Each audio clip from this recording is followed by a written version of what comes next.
welcome to the... Wait, what episode number are we on again? The fourth? So let's count. We started with introducing Aidan Caldwell, the protagonist. That's true. And then we looked at some of the monsters we'll find in the city. Exactly. And then it was parkour and creative combat. Wow. All right. Well, 4 episodes already. Thank you so much for joining us on this journey. And if you missed any episodes so far, they're all on our YouTube channel for you to catch up. And we have already shown you so much, it might seem you know everything about the game. But... But it's just the tip of the iceberg. So let's dive a bit deeper. Today, we're going to show you the vast open world of Dying Light 2. Even though it's violent, brutal, and full of death, you'll find there's a surprising amount of beauty and vibrancy in the city. And you will hear a lot about exploration, freedom, interaction, and some secrets you may find in the city. And at the end of this episode, there's going to be one secret less, because we're going to be doing a big old Hollywood name drop and showing you a new big name in the world of Dying Light 2, Stay Human. Who is it? You have to wait till the end to find out. There are many elements that create the open world of Dying Light to Stay Human. The city has a diverse architecture with historic churches, a business district, modern apartment blocks, and old villador.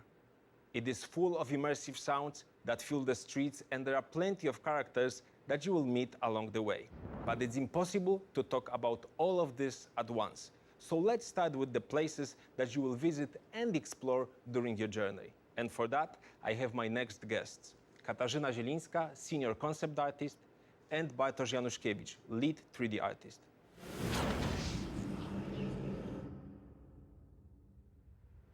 As we know, Villador is unlike any city we have seen before, mostly because the pandemic and the apocalypse have left their marks on the city. But what exactly are those marks? Yes, we wanted the player to feel the past of the city while they're exploring it, to see the city's old glory, this old civilization, its old monuments of its old heroes, big skyscrapers, a TV tower, or old abandoned subway stations, or even an abandoned cargo ship. I mean, the city's heydays are clearly behind us, but if you explore it fully, you'll find old traces of the city just before the spread of the Haram virus. That's very true. Also, during exploration, the player will see that citizens of the city are trying to bring back some of the aspects of, let's say, normality. And yes, they are fully aware that it's pointless, but they are still trying. To give you an example, we'll meet a man who, to add some love to the city, created something that's similar to today's dating apps. We'll also have a chance to listen to an opera singer who sings arias from years ago among the ruins. And those are the colorful characters I mentioned. Anything to add? Yes, it's definitely worth exploring the major vast city of our game. Besides the player's main goals, side quests, and missions, you can venture back to the past of the city once called Villador. You can find old traces of newspapers, recordings of the mayor's speeches, books, posters, and many, many other objects that will give you that feeling and history about that whole city. There's also the past can come back in the form of audio cassettes, especially the ones recorded by a father who's desperately seeking to find out what is happening with his daughter. Oh, I know this story very well, and it is quite emotional, right? Yes, indeed. Okay, Bartek, thank you. Kasia, to you as well. Thank you for joining me.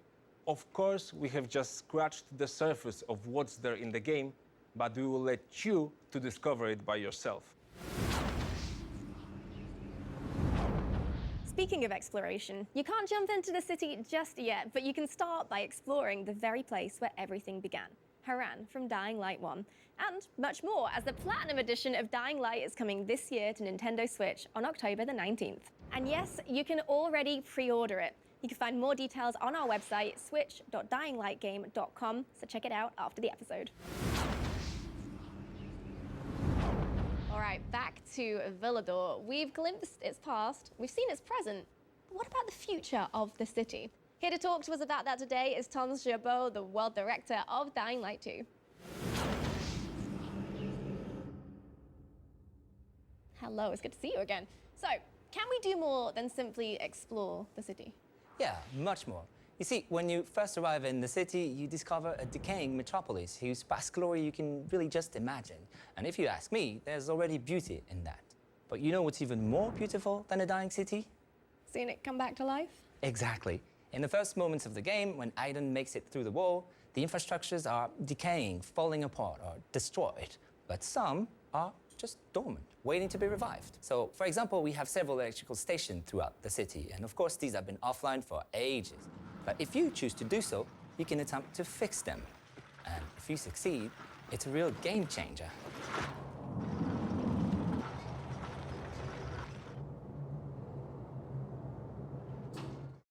With electricity back on, the face of the city changes. Storefronts light up, air vents turn on and help with the navigation, electrical traps become available to fight the infected, and old world remnants just come back to life. And you can explore these if you want to learn about the history of this place. Ooh, and I do want to learn about the history. So we can revive the city, literally, then. Yeah, but there are many more ways in which the choices of the player will shape the world around them. Okay, I mean, what kind of choices are we looking at? Well, actually, as you restore power to the city and help a new civilization rise on top of the old one, you're given one central choice. Which faction are you going to side with? It's called the City Alignment System, and besides gameplay consequences, it will give you the power to shape the skyline of the city, literally. You see, peacekeepers or survivors, according to your choice, will build different structures with a different function, harboring different characters inside of them. Okay, that's quite vague. Can we have a specific example in-game of what that might look like? Yeah, for sure. Let's look at this situation. So in this case, for example, we chose to help the survivors. What we're going to see is they are going to build a school on the rooftop. And inside of it is a teacher teaching the kids. Now, let's look at what would happen if I chose the peacekeepers instead. You see, the school is turning into a Pika rooftop outpost. And inside of it is now a shopkeeper with whom I can actually trade. And outside is an NPC who may just have a specific quest for me. Ooh, so we've gone from a teacher to a shopkeeper here. I mean, can we actually interact with these NPCs? Yeah, absolutely. Actually, let's look at it this way. If you were to go to a foreign place, you would probably want to talk to the locals to learn about where to go, where to sleep, where to eat, where to party, maybe. It's the same in our city. You can talk to the locals to learn about the insider secret of the city and actually answer some important world questions. You know, just learn to get around in our city. Oh yeah, absolutely. But what about when the sun sets? Well, then it's a different thing. You know, you will learn about urban legend, folk tales, and actually ranging from campfire stories through songs to rooftop theater. People will always need stories to learn how to live, and it's especially important in our city. And who knows, if you pay attention, maybe you'll realize that some of your actions, some of the choices you make in-game become stories told on the rooftops. So I could be an urban legend in the game. That's so cool. I mean, it sounds like I'm going to need multiple playthroughs to really fully experience the richness of these choices and these worlds. Well, thank you so much for joining us today, Thomas. It's been a pleasure. Thank you, Leah. If you'd like to start exploring the world of Dying Light 2 Stay Human already, why don't you go to techlandgg.com, where you'll find our whole new section with stories about the citizens of Villador. Check them out now and let us know on our social media what you want to hear about. And while you're there, don't forget to grab other rewards and goodies, such as these new weapons, the Dragon Breath Bow and the Neon Storm Ye Old Trusty. Go to techlandgg.com to get them now. My next guest is the composer of the Dying Light 2 Stay Human soundtrack, Olivier de Rivière.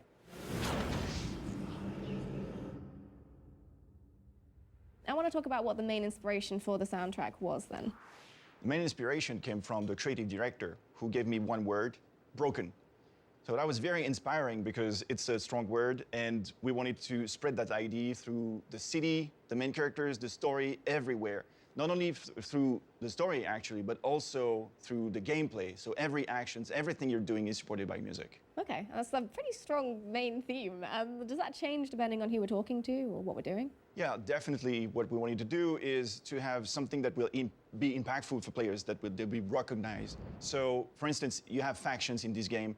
Those factions have a musical theme, and then as you are giving away some zones, giving away some buildings, locations, you will give that to a certain faction. Therefore, you will have a certain music attached with the faction, and therefore the music will sound depending on your choices, which is like creating the soundscape of the city out of your choices. Wow, yeah, so you're making it quite personal experience then as you make your own little mini soundtrack. Definitely, yeah. That's really cool, so it sounds quite interactive.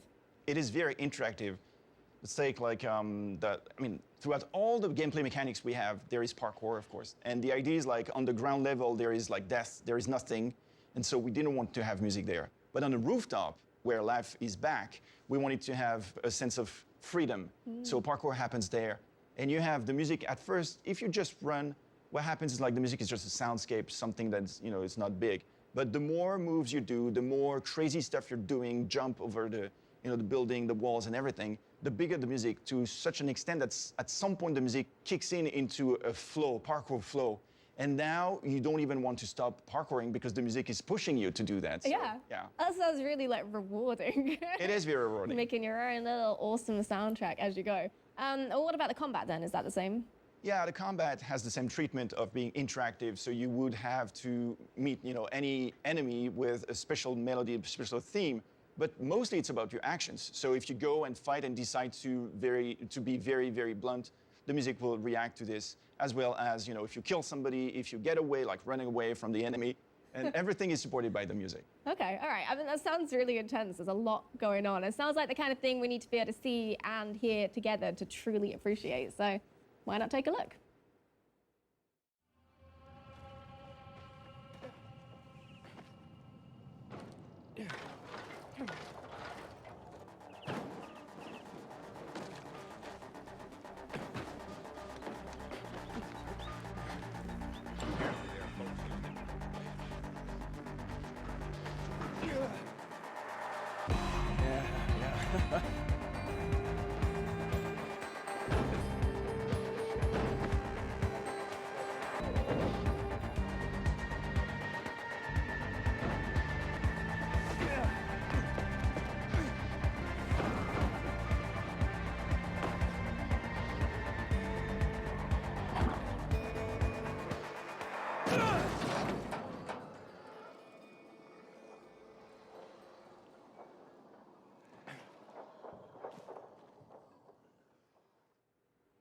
Wow. I mean, yeah, you can truly appreciate how it's all coming together and making, again, a really personal feeling experience.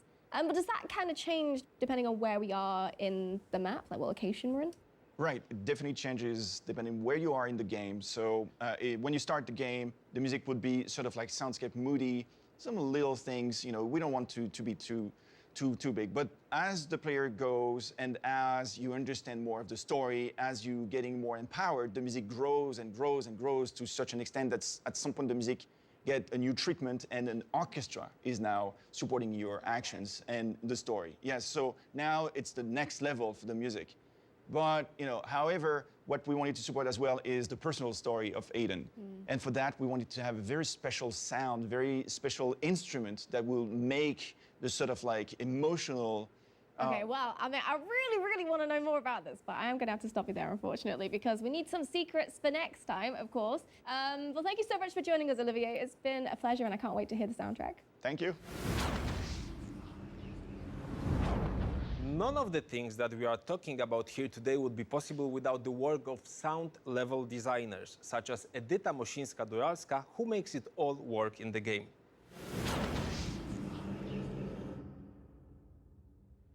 Hello, Edyta. Hi.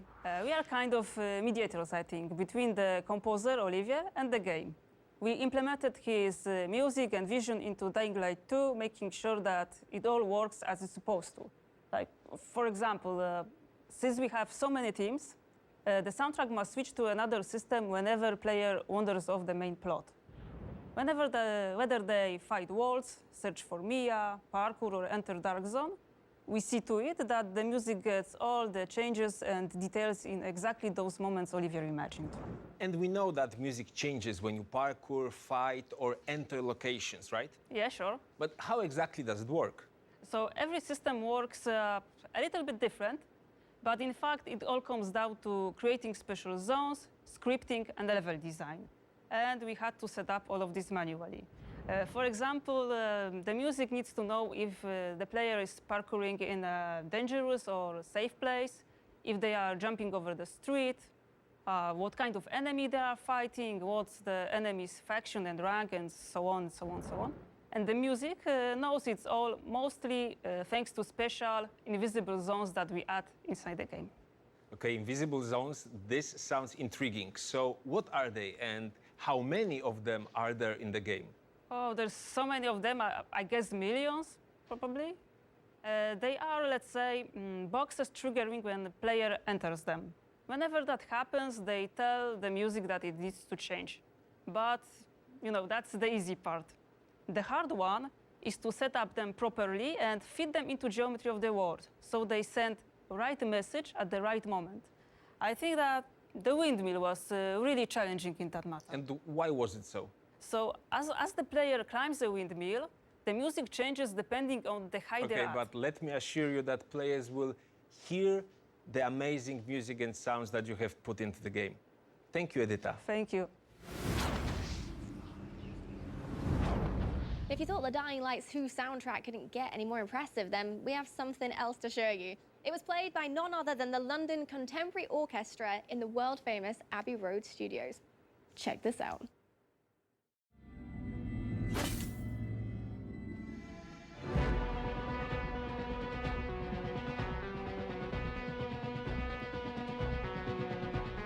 Generally, I try to get the core, the substance of, let's say, a word through an instrument. And this time, I had to go back to my friend Nicolas Bras, who's making instruments out of junks, literally junks. And he created this instrument that could be in the world of Dying Light 2, completely like accurate with all the little details and sort of, you know, the roughness of the instrument.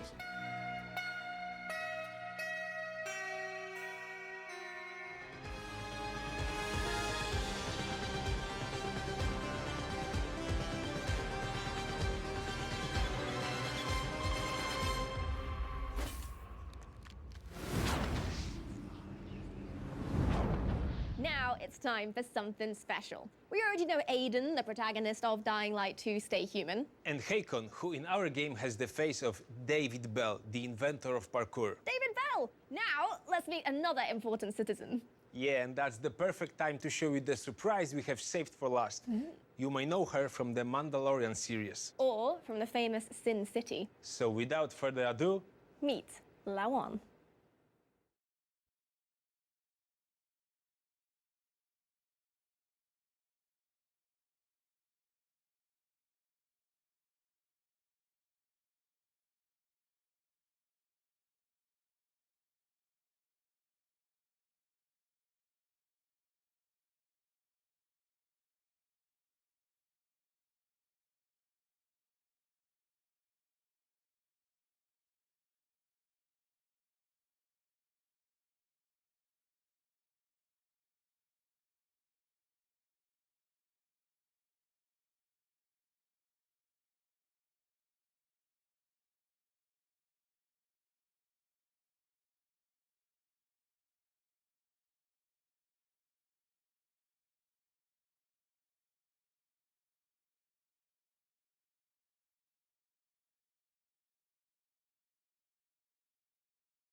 Hi, I'm Rosario Dawson. Though in Dying Light 2, you will know me as Lawan, a warrior of sorts, a very tough woman who is fighting her past and looking to seek revenge on the people who wronged her. Now, what I really love about this game and this character is that how she is really dependent on you, the player. Is she going to be this rage-filled killer who is obsessed with her goals? Or will she be a night runner who risks her life to save others? It's up to you. senior writer Piotr Mostowski will tell us more about Lawan. Hello.